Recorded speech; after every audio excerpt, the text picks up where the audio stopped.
ibadah bersama Kak Karen. Yuk, sebelum kita memulai ibadah kita pada hari ini, kita siapkan hati kita bersatu dalam doa. Ya Bapak, terima kasih ya Tuhan untuk kesempatan pada hari ini kami dapat beribadah kembali ya Bapak. Tuhan, biarlah firman-Mu pada hari ini dapat tertanam dan bertumbuh dalam hati kami ya Bapak. Siapkan hati kami untuk mendengar firman-Mu. Terima kasih Tuhan Yesus, dalam nama Tuhan Yesus, haleluya, amin. Oke teman-teman, hari ini Kak Karen dapat satu tema yang luar biasa, yaitu new normal. Pasti teman-teman udah denger dong dari TV, entah dari sosial media, atau dari platform lainnya mengenai new normal. Nah, sebenarnya new normal tuh apa sih? New normal itu seharusnya adalah kondisi di mana ketika kurva orang yang menderita COVID itu sudah turun. Kalau sekarang kan masih naik terus kan, itu ketika sudah turun baru kita dapat sebut bahwa itu adalah new normal. Atau bisa saja sampai 0, pertambahan jumlah kasusnya 0, barulah kita sebut itu dengan new normal. Kemudian, Kak Karen, kenapa sekarang pemerintah sebut dengan new normal? Padahal kurva kita kan masih naik, Kak Karen. Iya, bener banget, kurva kita tuh masih naik, jadi sebenarnya kita harusnya nggak disebut new normal. Tapi kenapa pemerintah pengen Indonesia ini jadi new normal? Karena pemerintah itu mau menyelamatkan ekonomi, teman-teman. Dimana kalau teman-teman tahu, sejak era PSBB ini banyak orang yang nggak bisa buka usaha, banyak banget yang jadi terkendala pekerjaannya. Nah, untuk itu, pasti ekonomi kita jadi melemah. Banyak orang yang kehilangan pekerjaan ataupun yang lainnya. Kak Karen, jadi apakah di era new normal ini kita aman dari penyakit COVID? Bagaimana teman-teman? Apakah kita aman dari penyakit COVID di era new normal? Jawabannya adalah tidak. Karena pemerintah mencanangkan new normal itu untuk menyelamatkan ekonomi, bukan karena aman. Untuk itu teman-teman, Kak Karen pengen kita semua itu survive di era new normal ini. Di Alkitab ada contoh sebuah bangsa yang nggak survive ketika disuruh hidup dengan cara new normal, yaitu bangsa Israel. Kalau teman-teman tahu, ketika bangsa Israel itu keluar dari Mesir menuju ke tanah Kanaan, mereka itu harus melalui suatu proses yang namanya new normal. Dari yang mereka menjadi budak, punya tempat tinggal, mereka harus tempat tinggalnya berpindah-pindah, harus hidup di tenda. Mereka nggak siap untuk hidup new normal. Akibatnya apa? Mereka bersungut-sungut, mereka berputar-putar 40 tahun di padang gurun, bahkan pada akhirnya teman-teman tahu endingnya gimana? Mereka tidak masuk ke tanah Kanaan. Yang masuk adalah angkatan baru. Angkatan yang keluar dari tanah Mesir itu tidak ada yang masuk ke tanah Kanaan. Nah, jangan sampai kita seperti itu, teman-teman.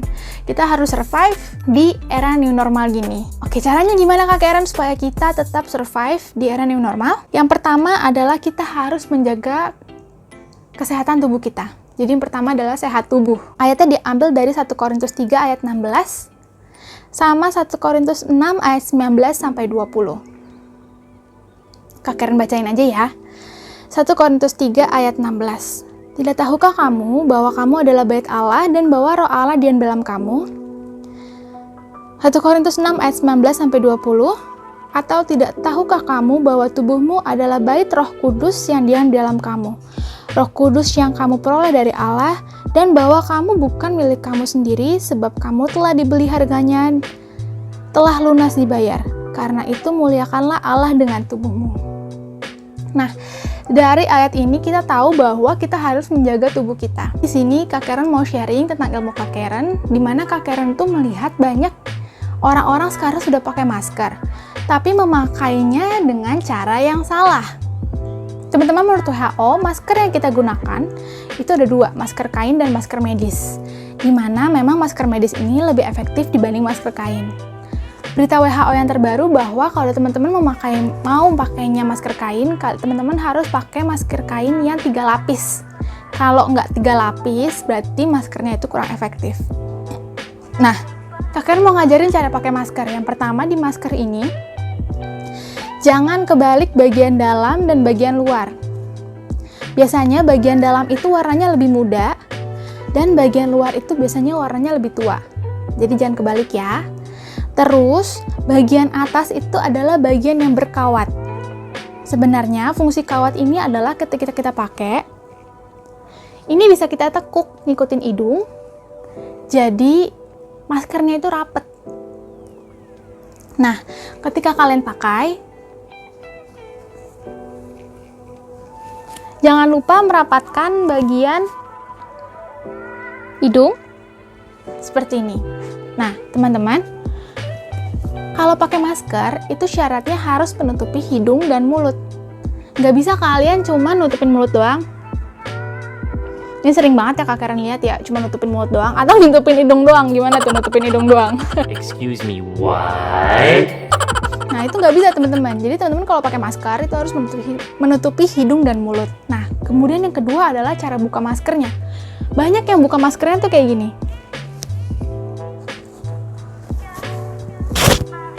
Ini adalah cara yang salah. Kenapa? Karena di bagian luar masker ini jorok teman-teman. Ini bakteri, virusnya, debunya itu nempel di sini. Kalau kalian pegang bagian depan, tangan kalian kotor, jadi sama aja ya.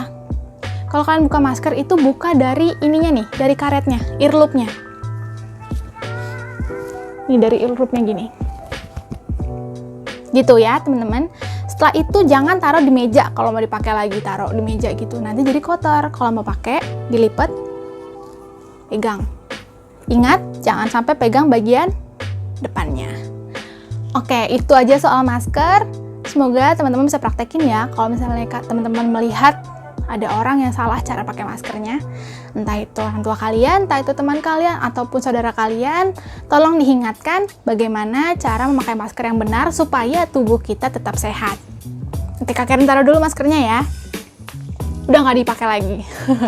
Oke, yang kedua kita bahas adalah kita harus sehat secara jiwa. Nah, teman-teman, mungkin ada beberapa di antara kalian yang, aduh Kak, aku seneng loh berada di rumah, aku bisa push rank, aku bisa main, aku bisa bangun siang gitu misalnya. Tapi, Kak Karen tahu, pasti ada di antara kalian yang juga stres di rumah doang. Udah gitu Kak Karen tahu, guru-guru ngasih PR yang banyak banget. Ulangan juga sekarang diganti jadi esai ya, Kak Karen denger-denger ya, jadi bikin makalah. Nah, itu pasti bikin kalian stres, betul? Kalau sampai kalian stres, ayatnya diambil dari 1 Korintus 15 ayat 33. 1 Korintus 15 ayat 33, Kak Karen baca ini ya. Janganlah kamu sesat, pergaulan yang buruk merusakkan kebiasaan yang baik. Nah, untuk menjaga jiwa kita tetap sehat, yang pertama kan tubuh, yang ini jiwa.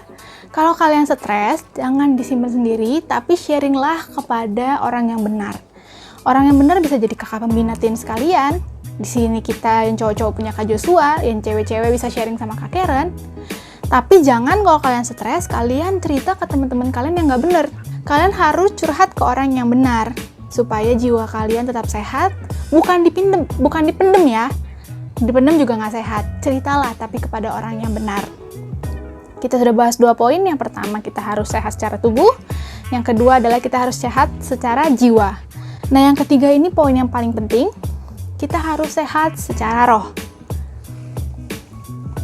Ayatnya diambil dari Matius 6 ayat 33, yaitu tetapi carilah dahulu kerajaan Allah dan kebenarannya, maka semuanya itu akan ditambahkan kepadamu. Sekali lagi, Matius 6 ayat 33, tetapi carilah dahulu kerajaan Allah dan kebenarannya, maka semuanya itu akan ditambahkan kepadamu. Kalian tahu sih, pasti ada perbedaan dari kita biasanya setiap minggu ke gereja, jadi kita harus beribadah secara online di rumah. Tapi teman-teman, Kak Karen mau ingetin bahwa kita harus getol. Harus, getol itu ya? Harus tetap pengen cari Tuhan gitu. Ada kerinduan dari hati kita untuk tetap mencari Tuhan. Kenapa? Karena Alkitab berkata, kalau kita mencari Tuhan, semuanya itu akan ditambahkan kepada kita. Roh kita juga pasti sehat. Karena Tuhan tuh adalah pokok dan kita carangnya, betul nggak? Kalau kita jauh kepada Tuhan, pasti kita rohnya jadi nggak sehat. Kalau kita meninggalkan saat teduh kita, kalau kita beribadah dengan tidak bersungguh-sungguh, duduknya nggak benar saat ibadah, tidak menyiapkan hati, dengar khotbahnya di skip-skip, atau kita meninggalkan doa kita, itu roh kita jadi nggak sehat, teman-teman. Apapun kondisi kita tetap harus mencari Tuhan terlebih dahulu.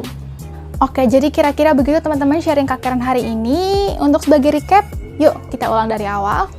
Yang pertama, bagaimana cara kita untuk supaya bertahan di era new normal ini, adalah yang pertama untuk menjaga kesehatan tubuh. Ayatnya dari 1 Korintus 3 ayat 16 dan 1 Korintus 6 ayat 19-20. Dimana kita harus menjaga tubuh kita Untuk itu, kita harus menjaga pola hidup kebersihan yang sehat, dan yang lebih penting lagi adalah kita memakai masker dengan cara yang benar. Kemudian yang kedua, kita harus sehat secara jiwa. Ayatnya dari 1 Korintus 15 ayat 33, janganlah kamu sesat, pergaulan yang buruk merusakan kebiasaan yang baik. Jadi kalau teman-teman mulai stres di rumah aja, atau stres karena ada masalah-masalah lain, sharinglah ke orang yang benar.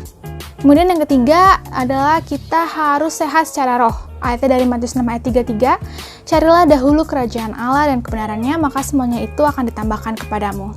Oke teman-teman, sekian aja sharing Kak Karen hari ini. Jangan lupa, kita harus survive di era new normal ini.